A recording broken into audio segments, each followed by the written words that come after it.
wabarakatuh. Bapak lihat wajahnya ini sangat cerah sekali dan penuh bahagia ini. Bagaimana keadaan hari ini teman-teman? Alhamdulillah. Bersemangat untuk mengikuti pelajaran bahasa Indonesia ya? Oke, baik. Tapi pertemuan hari ini kita buka dengan berdoa terlebih dahulu. Dengan harapan apa sih? Semoga pertemuan hari ini kita dapat mendapatkan ilmu yang berkah dan bermanfaat. Amin. Coba Bapak cek siapa ketua kelasnya di sini? Saya. Iya, Mas Rahman monggo dipimpin doa. Oke, sebelum memulai pelajaran hari ini, teman-teman mohon berdoa terlebih dahulu. Doa dimulai.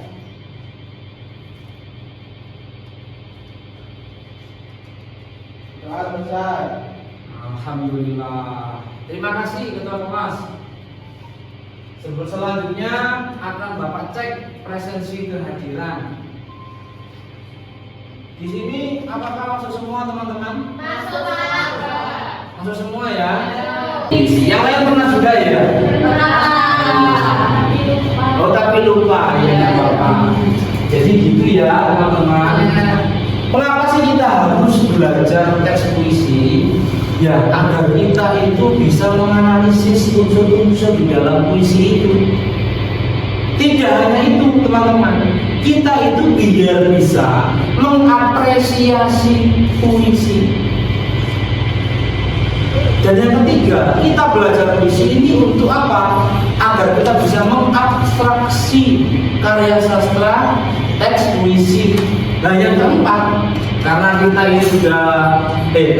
ini sudah strata atas atau SMA, otomatis kalian juga harus bisa menuangkan ide di dalam pikiran untuk membuat yang namanya karya tulis puisi. Itu pentingnya kita belajar teks puisi.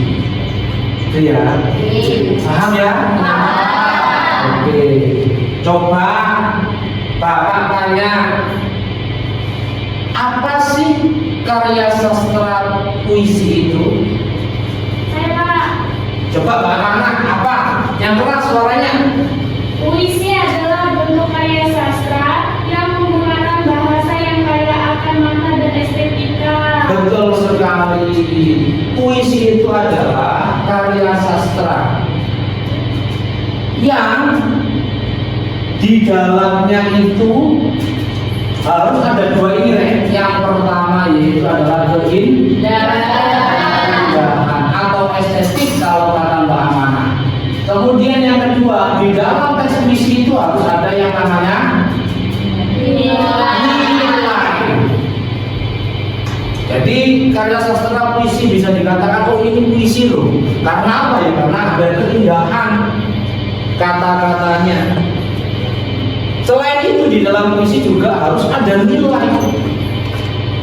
Kalau nggak ada nilai, maka tidak akan sempurna karya tulis puisi itu tadi. Paham ya? Nah, jadi puisi itu adalah karya sastra yang memiliki keindahan dan juga nilai. Nah, selanjutnya unsur-unsur pembangun puisi itu ada berapa sih? Ada dua, Pak. Betul. Unsur pembangunnya itu ada dua. Apa saja? Unsur fisik. Fisik yang kedua. Unsur batin. Yang kedua adalah unsur batin. Jadi sebuah karya sastra puisi itu pasti tidak bisa terlepas dengan dua unsur ini. Sebab fisik dan batin ini menjadi unsur pembangun karya sastra puisi. Nah, di dalam unsur fisik itu ada 5. Ada yang tahu? Coba disebutkan, Mbak Asni. Yang pertama? Ada diksi. Ada diksi, betul sekali. Unsur pembangun fisik yang pertama itu ada diksi. Diksi itu apa? Pemilihan kata. Agar sebuah karya sastra puisi tidak panjang. Karena apa? Karya sastra puisi itu poin yang pertama ini harus diingat anak, yaitu adalah keindahan. Kemudian yang kedua,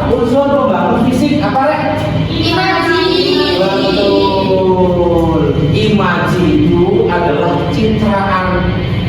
Artinya karya sastra puisi itu bisa dirasakan dengan alat indera, penglihatan, perasa, pendengaran.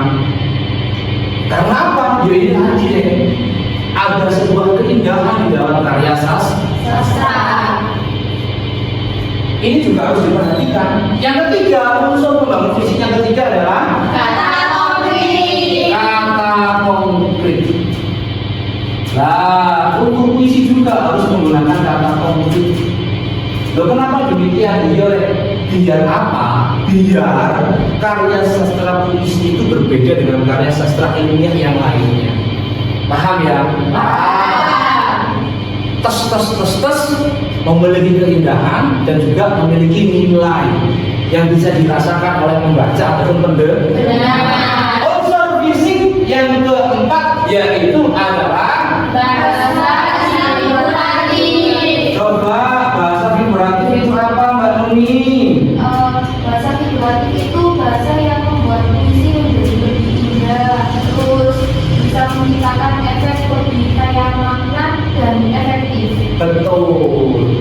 Karena karya sastra puisi itu harus memiliki keindahan, maka harus menggunakan pembangun yaitu bahasa figuratif biar mengefektifkan sebuah kalimat sehingga keindahan dapat dirasakan. Yang kelima yaitu adalah Tipografi. apa itu tipografi? Itu Pak, tipografi itu bentuk atau perwajahan puisi yang sengaja ditonjolkan untuk memberikan efek keindahan pada puisi. Contohnya apa? Contohnya itu kayak apa ya? Cara agar itu sebagai cara untuk memudahkan membaca dalam puisi. Betul, tipografi. 5 unsur ini masuk ke dalam membangun fisik yang semuanya itu harus ditampakkan di dalam karya sastra puisi. Paham ya unsur fisik? Ada apa saja? Yang pertama, Diksi. yang kedua, Imaji. yang ketiga, Kata konkret. yang keempat, Bahasa figuratif. yang kelima. Tipografi. Kita apresiasi untuk kita seperti ini. Nah, yang kedua ada unsur pembangun yaitu adalah unsur Batin. Ada apa saja? Tema. Ada tema. Pasti karya sastra puisi itu harus memiliki tema. Contoh matahari, keindahan alam, ya kan? Alam semesta dan lain-lain. Yang kedua ada perasaan. Jadi seorang penulis akan menuangkan perasaannya di dalam karya sastranya. Yang ketiga ada yang namanya nada dan suasana. Kenapa kok gitu Pak? Iya anak-anak. Karena apa? Nada dan suasana ini akan membangun juga rasa di dalam karya sastra puisi yang kita baca atau yang kita tulis. Nah, yang terakhir yaitu adalah amanat ini sebagai bentuk apa sih? Isi dari nilai ini loh ya. Biar karya sastra yang kita baca bisa kita rasakan manfaatnya. Itu ya. Nah, kedua unsur ini harus ada. Ingat ya. Harus ingat. Jadi seperti itu. Paham ya? Coba sekarang saya mau mempraktikkan pembelajaran bahasa Indonesia ini yaitu dengan materi teks puisi. Yang akan membacakan puisi adalah biar bapak saja yang pilih ya. Bahasa ini aja. Maju ke depan bahasanya. Nah, anak-anak yang tidak maju silakan bisa diperhatikan, disimak dengan baik-baik dari puisi Hujan Bulan Juni yang akan dibacakan oleh Mbak Sania. Kamu perhatikan unsur-unsur itu ya. Silakan Mbak Sania. berjudul Hujan Bulan Juni, karya Sapardi Djoko Damono. Tak ada yang lebih tabah dari hujan bulan Juni. Dirahasiakannya rintik rindunya kepada pohon berbunga itu. Tak ada yang lebih bijak dari hujan bulan Juni. Dihapusnya jejak-jejak kakinya yang ragu-ragu di jalan itu. Tak ada yang lebih arif dari hujan bulan Juni. Dibiarkannya yang tak terucapkan diserap akar pohon bunga itu. Tepuk tangan dulu. Terima kasih matanya. Loh, dari puisi hujan di bulan Juni, karya Sapardi Djoko Damono, bisa kita lihat, bisa kita rasakan ya? Ya. Sudah ada semua unsur-unsur ini ya? Sudah. Nah, nanti Bapak akan siapkan LKPD, lembar kerja peserta didik. Itu nanti silakan diisi, dianalisis puisi hujan di bulan Juni. Nah ya, baik anak-anak, biar pembelajaran hari ini tambah semangat kita. Bapak akan mengajak kalian mengekspresikan pikiranmu, mengekspresikan perasaanmu dengan apa kira-kira? Dengan membuat karya sastra puisi. Baik anak-anak, ini adalah media pembelajaran yang sudah Bapak buat, yaitu apa? Open topic surprise. Apa itu, Pak? Jadi nanti gini penggunaannya, anak-anak akan Bapak bagi menjadi 4 kelompok. Coba dibagi, Mbak Anggita sama Mbak Tania mundur. Nanti Mbak Asri sama Mas Rama, Mbak Nuri sama Mbak Osman, kemudian Mbak Amana sama Mbak Sofi. Masing-masing di kalian akan mengambil tema di sini. Jadi temanya Bapak yang siapkan. Baik ya? Coba Mbak Sofi ambil temanya terlebih dahulu. Caranya yaitu dengan kita ambil dengan jari telunjuk atau apa boleh. Monggo. Ini, Pak. Dapat apa? Temanya rumah. Rumah. Kemudian ini. Pasangan? Temanya apa? Orang tua. Terakhir, Mbak Anta.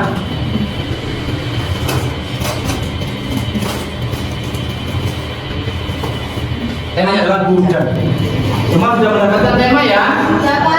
Itu nanti silakan dikembangkan, ditulis sebagai karya sastra puisi, ya. Pertemuan berikutnya akan Bapak minta, soalnya dari karya tulis kalian itu akan Bapak publikasikan di media sosial sekolah, Wow. atau nanti akan Bapak publikasikan di koran-koran Jawa Pos. Diingat temanya ya, Nana ya. Ya, Pak. Alhamdulillah kita sudah selesai belajar materi tentang teks puisi. Semoga pertemuan hari ini kita mendapatkan ilmu yang berkah dan bermanfaat. Amin. Dan Bapak sudah siapkan juga lembar refleksi pembelajaran hari ini. Silakan nanti dipandu oleh ketua kelas, dikumpulkan di ketua kelas juga ya. Ya. Biar Bapak tahu sejauh mana kegiatan pembelajaran hari ini bisa kalian ikuti ya.